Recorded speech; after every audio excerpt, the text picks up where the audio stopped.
बहुत समय पहले हिमालय की गोद में एक छोटा सा गांव था जिसका नाम था सतोली। ये गांव अपनी प्राकृतिक सुंदरता और शांत वातावरण के लिए प्रसिद्ध था। गांव के किनारे पर एक विशाल नीम का पेड़ खड़ा था, जिसे लोग नीलकंठ कहते थे। इस पेड़ के बारे में कहा जाता था कि इसमें एक रहस्य छुपा है। गांव के बुजुर्गों ने बताया कि सैकड़ों साल पहले एक महान संत इस गांव में आए थे। उन्होंने इस पेड़ के नीचे तपस्या की और अपनी सारी शक्तियां इस पेड़ में समाहित कर दी। कहा जाता था कि जब भी गांव पर कोई विपत्ति आती, नीलकंठ पेड़ से एक नीला प्रकाश निकलता और गांव की रक्षा करता। सतोली में एक युवक था, उसका नाम अर्जुन था। अर्जुन बहुत ही साहसी और जिज्ञासु था।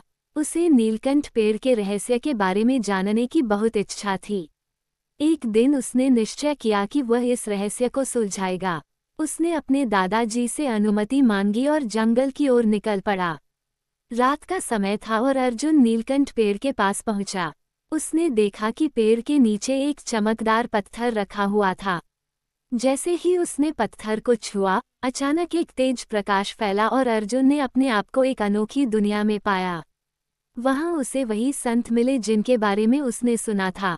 संत ने अर्जुन से कहा, तुम्हारी जिज्ञासा और साहस ने तुम्हें यहाँ तक पहुँचाया है। मैं तुम्हें वह ज्ञान दूंगा जो इस पेड़ में छुपा है।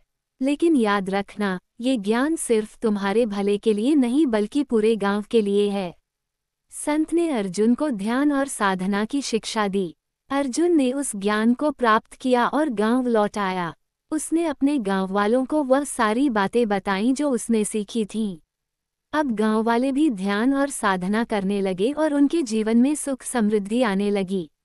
नीलकंठ पेड़ का रहस्य अर्जुन के साहस और जिज्ञासा की वजह से सामने आया और सतोली गांव एक बार फिर से खुशहाल हो गया। तभी से लोग अर्जुन की कहानियां सुनते हैं और नीम के पेड़ को नीलकंठ के नाम से पूजते हैं।